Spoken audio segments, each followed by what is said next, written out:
लोग time, speed, distance पे। Time speed distance क्या कहता है? Important topic.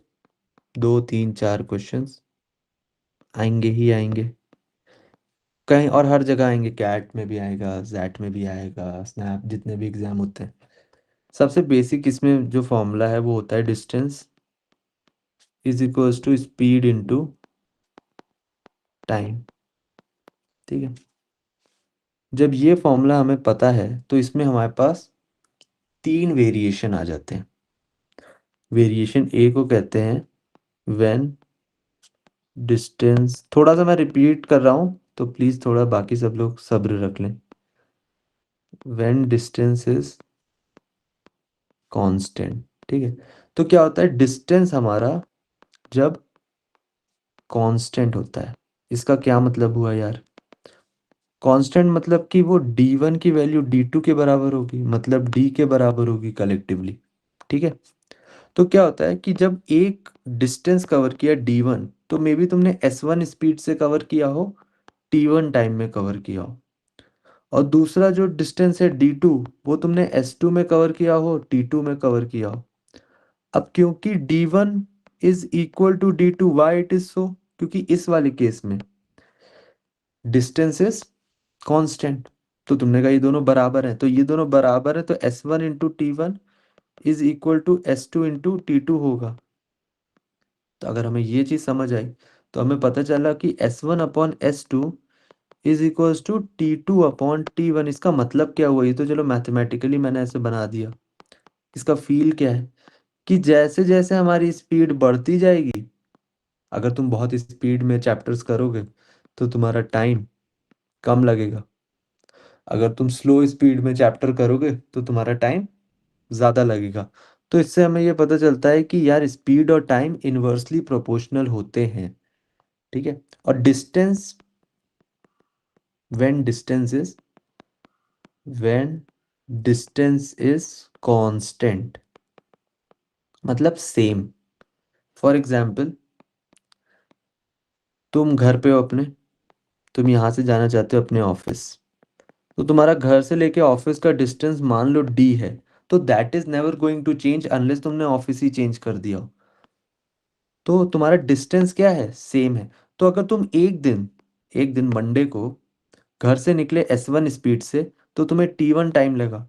ट्यूसडे को तुम s2 स्पीड से निकले तो तुम्हें t2 टाइम लगा। तो डिस्टेंस तो सेम हुआ s1 इंटू टी, और डिस्टेंस तो सेम हुआ s2 इंटू टी। तो ये दोनों बराबर होंगे, तो s1 upon s2 is equals to t2 upon t1 होगा। और हमें ये पता चल जाएगा कि अगर फॉर एग्जांपल तुम्हारा 10 किलोमीटर पर आवर से निकले और तुम 4 आवर्स चले, तो कलेक्टिवली डिस्टेंस 40 हुआ। आज तुम जोश में थे तो तुमने 20 किलोमीटर पर आवर से चले, तो यहाँ पे तुम्हारा कितना टाइम लगेगा? 2 आवर्स लगेगा। इससे तुम्हें क्या समझ आया?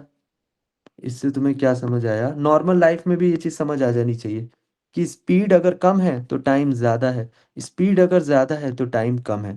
ठीक है। तो this is the feel.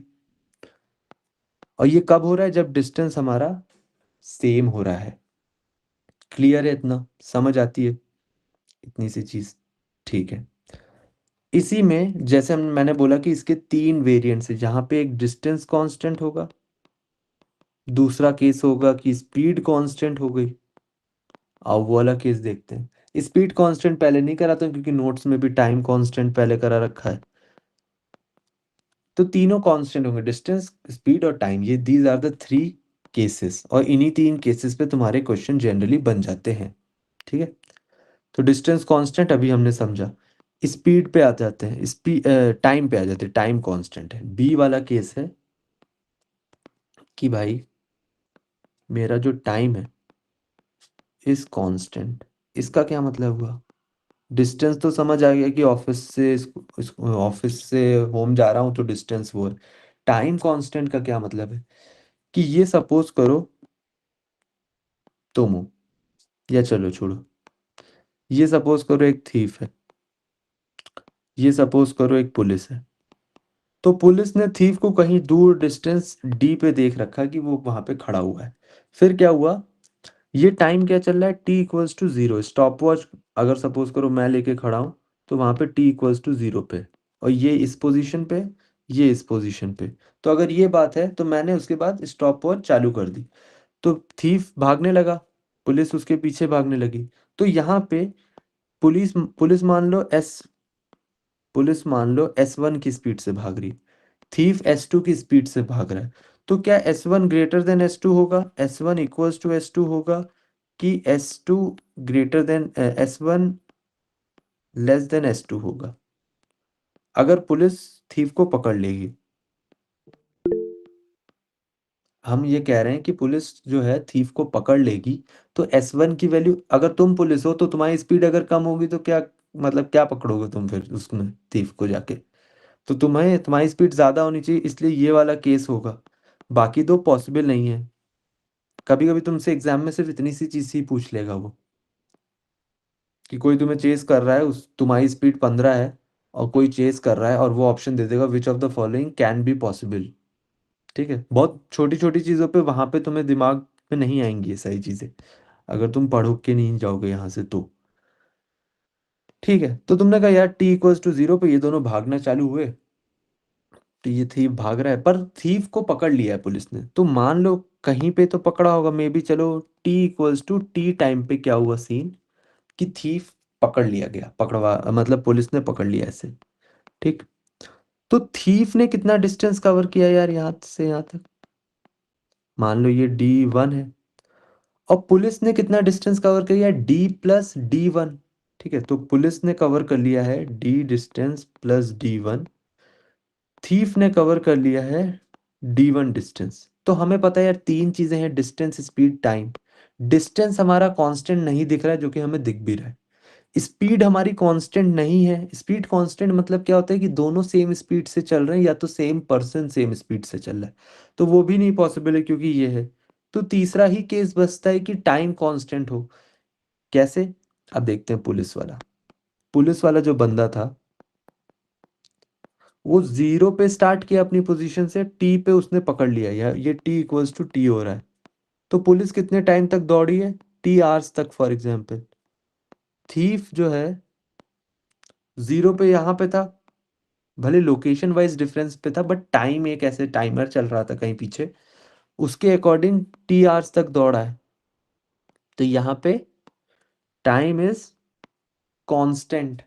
So if time is constant तो क्या होता है, हमें पता है D1 equals to S1 into T1, हमें पता है D2 is equals to S2 into T2, but at the same time we also know what we know, कि टाइम यहाँ पे सेम है, तो मतलब D1/S1 is equals to T1, D2/S2 is equals to T2 होता है। तो अब अगर T1 की वैल्यू T2 के बराबर है, क्योंकि वो T ही है, T आवर्स है, तो क्या होगा यार, D1/S1, अब देखो D2/S2, इसको तुम ऐसे लिख सकते हो D1/D2 is equals to S1/S2। इसका क्या मतलब है, इसका मतलब है देखो, वन है आगे भी वन है, टू है आगे भी टू है, तो मतलब डिस्टेंस डायरेक्टली प्रोपोर्शनल, क्योंकि उनका जो ये ऐसे लिखा हुआ है D1/D2, ऊपर वाले केस में क्या लिखा था, S1 ऊपर था, वन यहाँ नीचे था, इसलिए इनवर्सली था, इनवर्सली था वो, तो हमने यहाँ पे इसको इनवर्सली लिख रखा था। यहाँ पे D1 है, S1 है, तो ये डायरेक्टली प्रोपोर्शनल है। ठीक है, तो अब इसका मतलब क्या होता है, डिस्टेंस पे डिस्टेंस और स्पीड डायरेक्टली प्रोपोर्शनल है अगर टाइम कांस्टेंट है तो। मतलब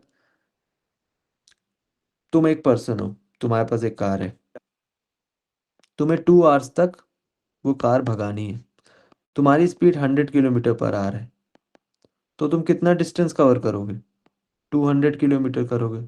तुम्हारे पास एक कार है, वो 2 आवर्स तक तुम्हें भगानी है, तो इसकी बात, इसका मतलब है टाइम क्या है, सेम है, कांस्टेंट है। टाइम सेम या कांस्टेंट है, और तुम्हें यहाँ पे स्पीड मान लो 200 किलोमीटर पर आवर है, तो तुम्हें 400 किलोमीटर कर लोगे। तो इससे हमें क्या पता चला, कि यार जितनी स्पीड होगी उसके प्रोपोर्शन में डिस्टेंस होगा, जितनी स्पीड होगी उसी से मतलब अगर स्पीड बढ़ा दोगे, देखो स्पीड यहाँ से यहाँ बढ़ गई, तो डिस्टेंस वहां से वहां बढ़ गया, तभी वो डायरेक्टली है। स्पीड इंक्रीज करोगे, डिस्टेंस इंक्रीज होगा। स्पीड डिक्रीज करोगे, उल्टा केस देख लो, उल्टा केस देख लो कि 200 से 100 हो गई, तो ये 400 से 200 हो गई, तो डिस्टेंस कम हो गया अगर स्पीड कम हो गई। समझ रहे हो? तो ये एक केस है।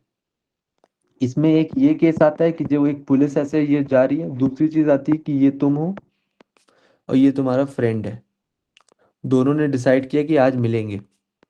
ठीक है, तो दोनों ने जब डिसाइड किया आज मिलेंगे, टी इक्वल्स टू जीरो पे, मैं यहाँ घड़ी लेके खड़ा हूँ, टी इक्वल्स टू जीरो पे। ठीक, तो टी इक्वल्स टू जीरो हुआ, दोनों अपने अपने घर से निकले, मान लो एक स्ट्रेट लाइन पे वो लोग मिलेंगे कहीं पे। तो जब ये यहाँ पे पहुंचा, तो ये यहाँ पे पहुंचा, दोनों सेम टाइम पे निकले टी इक्वल्स टू जीरो पे, और कलेक्टिवली अगर ए ने टी आवर्स कवर करे और बी ने भी टी आवर्स कवर कर लिए, और वो लोग यहाँ पे मिल गए, ए एंड बी। ठीक है, तो तुम्हें यहाँ से क्या पता चला कि यार ए ने डिस्टेंस कितना करा है, ए का टाइम कितना है, T hours, time of B कितना है, टी आवर्स। तो हमें क्या पता चला कि टाइम सेम है, दोनों ने टाइम तो सेम लगाया है, दोनों ने अपने घर से स्टार्ट किया 0 0 पे, और वो लोग ऐसे आके कहीं पे एक पॉइंट पे मिलेंगे, जैसे ही मिलेंगे उस टाइम पे घड़ी में जो टाइम हो रहा होगा वो टी आवर्स है। तो total difference of their time कितना हो गया, टी आवर्स। ठीक है, तो इस केस में क्या होता है कि तुम्हारा speed of A, speed of B is equals to distance of A, distance of B हो जाता है। ठीक है, ये रेशियो रहता है। इतनी चीज क्लियर है? इतनी चीज क्लियर है। तो ये टाइम इज कांस्टेंट होता है। फिर अब अगर इस टाइम कांस्टेंट हो गया, डिस्टेंस कांस्टेंट हो गया, तो स्पीड इज कांस्टेंट बचा। तो स्पीड इज कांस्टेंट बचा, सी वाला part, speed is constant. Speed in इस कांस्टेंट का क्या मतलब है? स्पीड इज कांस्टेंट कि एक तुम्हारे पास व्हीकल थी, वो तुम सेम स्पीड पे चलाते हो। मे बी तुम्हारे पास एक कार है, वो तुम हमेशा 100 किलोमीटर पर आवर पे चलाते हो। ठीक है, अगर तुम्हारे पास एक कार है, उसको तुम हमेशा 100 किलोमीटर पर आवर पे चलाते हो, अगर टी इक्वल्स टू 2 आवर्स के लिए चलाओगे, तो डिस्टेंस 200 हो जाएगा। टी इक्वल्स टू 3 आवर्स के लिए चलाओगे, डिस्टेंस 300 हो जाएगा। टी इक्वल्स टू 4 आवर्स के लिए चलाओगे, तो डिस्टेंस 400 हो जाएगा। हमें क्या समझ आया? d1 = s1 × t1, d2 = s2 × t2। s1 की value d1/t1, d2/s t2, s2, और s1 s2 क्या है, बराबर है। तो d1/d2 will be equals to t1/t2। तो अगर स्पीड सेम है, तो जितने टाइम तक चलाओगे उसके प्रोपोर्शन में तुम्हारा डिस्टेंस होगा। 2 घंटे चलाओगे, दो के प्रोपोर्शन में, टाइम इंक्रीज कर दिया, डिस्टेंस इंक्रीज हो गया, टाइम और इंक्रीज कर दिया, डिस्टेंस और इंक्रीज हो गया। तो डिस्टेंस, कलर नहीं बचे यार इतने, distance is directly proportional to time हो गया। डिस्टेंस जो है तुम्हारा टाइम के प्रोपोर्शन में होगा, ये चीज समझ आती है? ठीक है, ये चीज समझ आती है। फिर एक और हमारा होता है, तीन केस ये होते हैं, एक और चौथा केस होता है कि distance is equals to speed into time, speed into time. इसमें क्या होता है कि कुछ भी कांस्टेंट नहीं है, तो वहां पे तुम्हें सबकी वैल्यू लेनी पड़ती है कि let the distance be 100x, let the speed be v, let the time be t। तो ये सारी चीजें उसमें तुम्हें समझ आएंगी। ठीक है, ठीक है, ये चीज अभी हमें समझ आई है। तो ये चार केसेस में तुम्हारे चार टाइप ऑफ क्वेश्चंस हो जाते हैं। ठीक है, तो इस इन चार टाइप में से एक एक क्वेश्चन तुम्हारा आएगा कैट में। बहुत हाई चांस है कि इन चार में से एक आ जाए। ठीक। अब आज हम लोग एक और चीज थोड़ी सी और एक्सटेंड करके सीखते हैं, जिसको कहते हैं एवरेज। क्वेश्चन कराऊं क्या पहले? चलो क्वेश्चन करते हैं एक बार।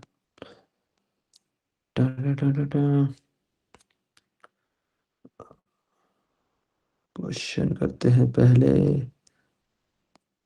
कौन से क्वेश्चन में डाउट था जिसने पूछा था उस टाइम पे? वही डिस्कस करके समझा दूंगा। अच्छा, वो वाला तो नहीं, ट्रैवल है वो स्पीड वाला। अभी देखो रुको एक, पहले मैं नीचे से स्टार्ट इसमें करता हूँ।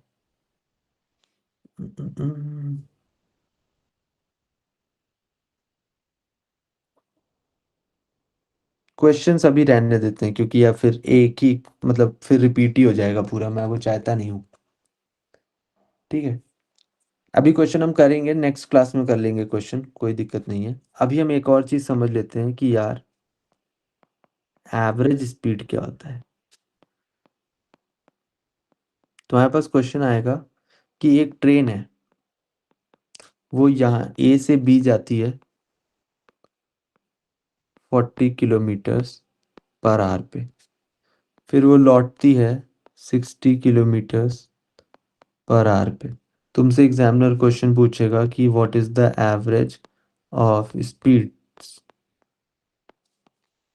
और फिर तुमसे एग्जामिनर पूछेगा what is the average speed. किसी कोई गेस करना चाहेगा कि ट्रेन जा रही है 40 से, आ रही है 60 से? टाइप कर दो प्लीज। जा रही है। अच्छा, अगर डाउट नहीं है तो मतलब, अच्छा हाँ ठीक है, तो 50 आ रहा है। तो देखते हैं क्या है इसमें, क्या चीज है। देखो, एवरेज ऑफ स्पीड क्या होता है? एवरेज ऑफ स्पीड कुछ नहीं होता है, अपना बेसिक एवरेज होता है कि कोई चीज 40 थी, कोई चीज 60 थी, तो तुमने कहा 40 प्लस 60, इनका एवरेज लेना, divide by 2 is equal to 50 होता है, 50 किलोमीटर्स पर आवर। ठीक है। This is average of speeds. Basic जो होता है अपना बेसिक एवरेज जैसे चलता है। तुम्हारे पास 10 100 वैल्यू है, 150 वैल्यू, तुमसे कहा इसका एवरेज कितना होगा, तुमने कहा दो क्वांटिटी है उनको सम कर दूंगा, डिवाइड बाय 2 कर दूंगा, तो 125 आ जाएगा। बट एवरेज स्पीड क्या चीज़ होती है? एवरेज स्पीड को कहते हैं टोटल डिस्टेंस जो हमने ट्रैवल किया है, डिवाइडेड बाय टोटल टाइम जो हमें लगा है उसको कवर करने में। जैसे मैं एक पोजीशन से दूसरी पोजीशन गया, वहां से वापस आया, तो मुझसे पूछा कि तुम्हारा एवरेज एवरेज स्पीड कितनी लगी, तो average speed is total distance जो मैंने कवर किया है, डिवाइडेड बाय टोटल टाइम। तो अब देखते हैं कि एवरेज स्पीड कैसे निकलेगी। टोटल डिस्टेंस क्या है? ए से बी, मान लो D, D for Delhi distance है। ठीक है, डी डिस्टेंस है। तो टोटल डिस्टेंस क्या हुआ? डी जाना हुआ, डी आना हुआ, मतलब 2D हो गया। हमें समझ आ गया। हमसे पूछा टोटल टाइम हुआ, तो हम जब जा रहे हैं ए से बी जा रहे हैं, time from A to B, हमारा डिस्टेंस डी है, डिवाइड कर देंगे उसको 40 से, तो हमारे पास टाइम आ जाएगा, क्योंकि distance is equal to speed into time होता है। तो D/40 आ गया, प्लस ये होता है टी ए से बी।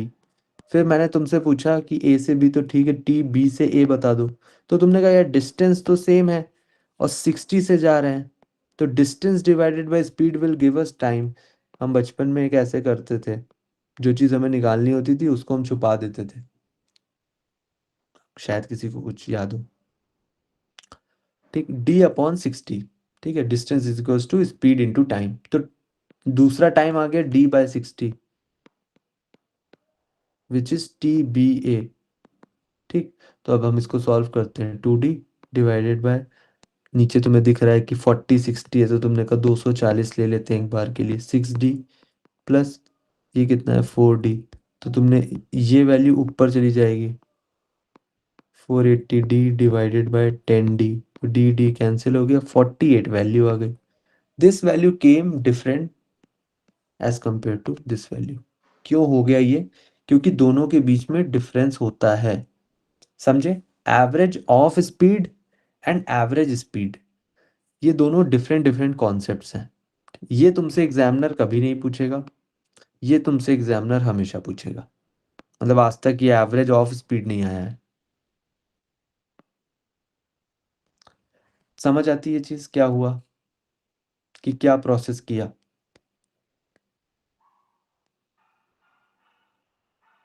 तो ये होता है तुम्हारा। अब अगर मैं तुम्हें क्वेश्चन दे दूं कि एक रैबिट है और ये एक पहाड़ है, ठीक है, ट्रायंगल नहीं है, पहाड़ है। तो रैबिट यहाँ पे है, वो यहाँ से यहाँ तक जाता है 140 किलोमीटर्स पर आवर पे, और वहां से यहाँ आता है 110 किलोमीटर्स पर आवर से। Find average speed and distance if he, या छोड़ो दूसरा क्वेश्चन हटाओ, फर्स्ट ही बता दो।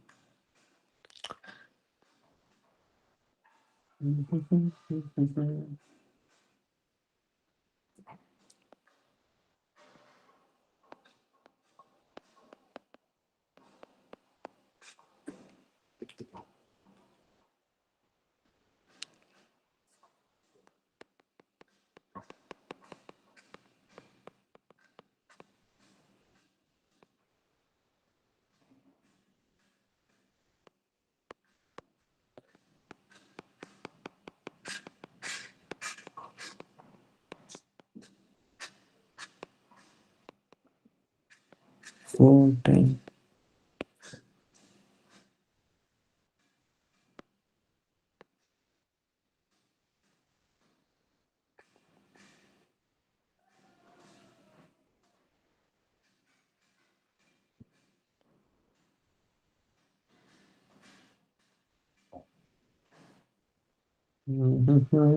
कैलकुलेटर भी यूज कर सकते हो अगर इशू आ रहा है तो।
Okay,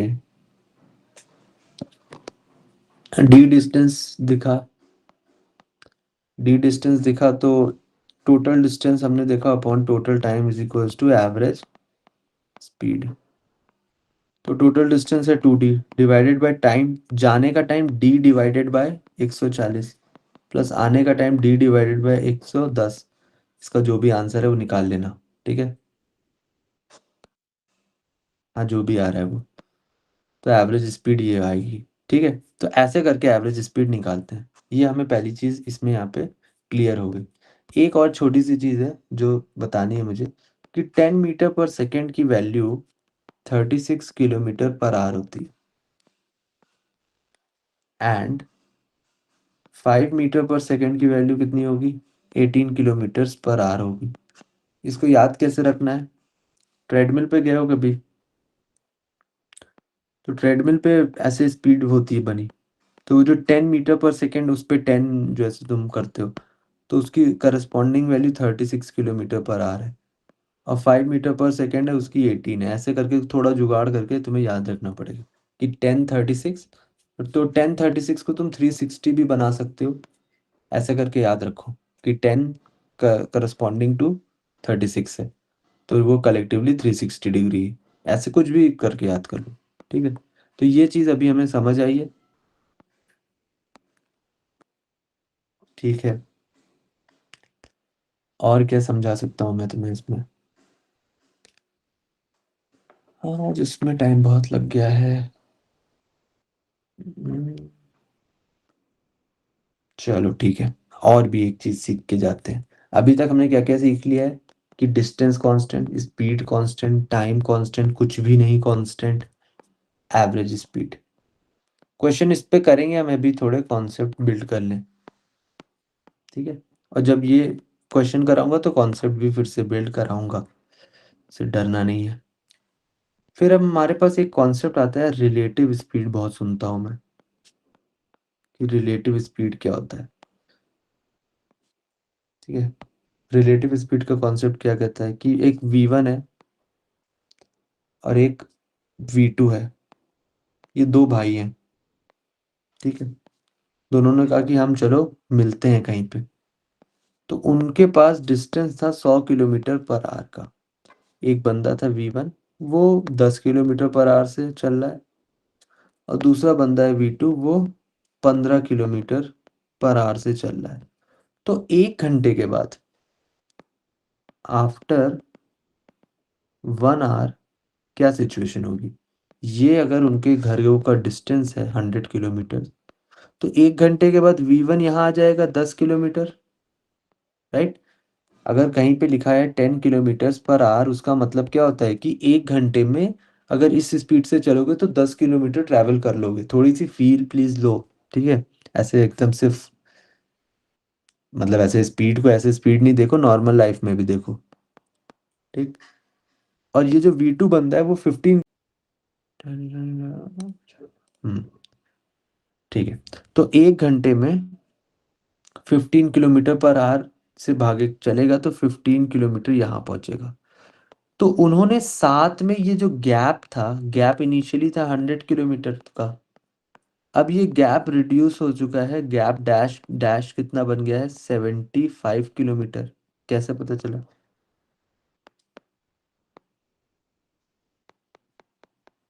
this is 75 kilometre. तो तुमने देखा गैप तो रिड्यूस हो रहा है, गैप अपना रिड्यूस होता जा रहा है 1 आवर में। 1 आवर में गैप रिड्यूस हुआ है, इसका मतलब है कि 25 किलोमीटर का जो गैप है 1 आवर में रिड्यूस हुआ है। 25 किलोमीटर का गैप 1 आवर में रिड्यूस हुआ है, तो ये भी क्या है? ये भी एक स्पीड है। But this is what, this is called relative speed. कि दोनों की किस किस स्पीड से गैप रिड्यूस हो रहा है, गैप किस स्पीड से रिड्यूस हो रहा है, उसको रिलेटिव स्पीड कहते हैं। समझ आई थोड़ी सी चीज? अगर दो लोग अप्रोच कर रहे होते हैं तो तुम्हें पता है कि यार वो सामने वाला भी तुमसे मिलना चाहता है, सो दैट्स वाई उनकी स्पीड ऐड ऑन हो जाती है। 10, 15, 25 हो जाती है। फिर दूसरा सीन, कि दोनों के बीच में 100 किलोमीटर पर आवर है। थीफ है, पुलिस है। पुलिस यहाँ 40 किलोमीटर पर आवर से जा रही है। थीफ वहां कम से जाएगा अगर उसको पकड़ना है। ठीक है। तो क्या हो रहा है 1 घंटे बाद का सीन? क्या सीन है यार? 1 घंटे के बाद तुमने देखा ये जो पॉइंट थे इनिशियल A एंड B, तो पुलिस 40 किलोमीटर आगे आ जाएगी और थीफ यहाँ बी वाले पॉइंट से 30 किलोमीटर आगे आ जाएगा। तो अगर तुम यहां से लेके यहां तक का अब पॉइंट देखोगे तो वो गैप कितना होगा? 90 होगा। ठीक है। तो पहले गैप कितना था? 100 था। अब गैप कितना है? 90 है। किससे रिड्यूस हुआ? 10 किलोमीटर से रिड्यूस हुआ। ये कितने टाइम का सिनेरियो है? 1 आवर का सिनेरियो है। So this is the relative speed of 10 kilometre per hour. तो relative speed is gap divided by time. ठीक है। गैप रिड्यूस्ड,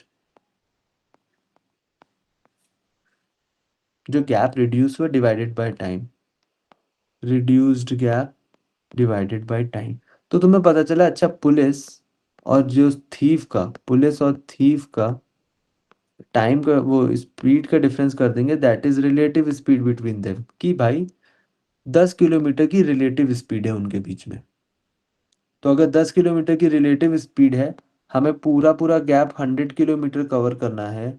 रिलेटिव स्पीड है क्योंकि वो लोग भाग रहे हैं एक दूसरे से, ठीक है, तो माइनस हो रहा है। ठीक है, भाग रहे हैं तो माइनस हो रहा है, कोई तुमसे मिलना चाहता है तो वो प्लस हो रहा है।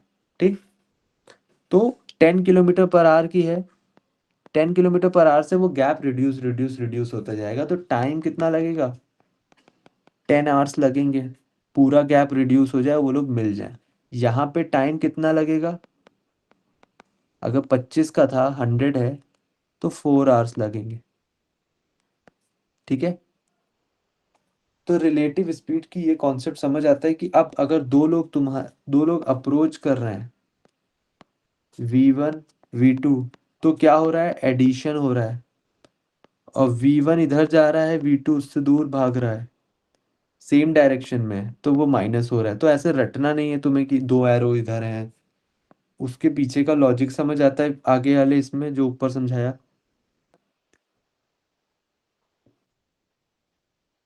तो इसको ही रिलेटिव स्पीड बोलते हैं।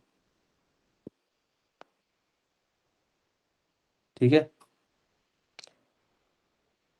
इसी चीज को रिलेटिव स्पीड बोलते हैं। अभी अरिथमेटिक वाले पोर्शन में इतना ही रखते हैं, क्योंकि LRDI में ज़्यादा खिंच गया। तुम्हारा अभी क्या काम है, सेशन 1 प्लस सेशन 2 रिवाइज कर लेना। सेशन 1 कब हुआ, सेशन 1 हुआ 18th की नाइट को। ठीक है, और ये सेशन हुआ आज कितनी है, 21st।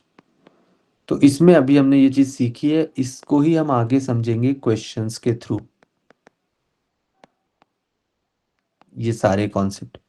Distance constant, speed constant, time constant, nothing constant, average speed और रिलेटिव स्पीड। तो 1 2 3 4 5 6 6 चीज़ें हैं जो अभी तक हमें समझ आई हैं। ठीक है,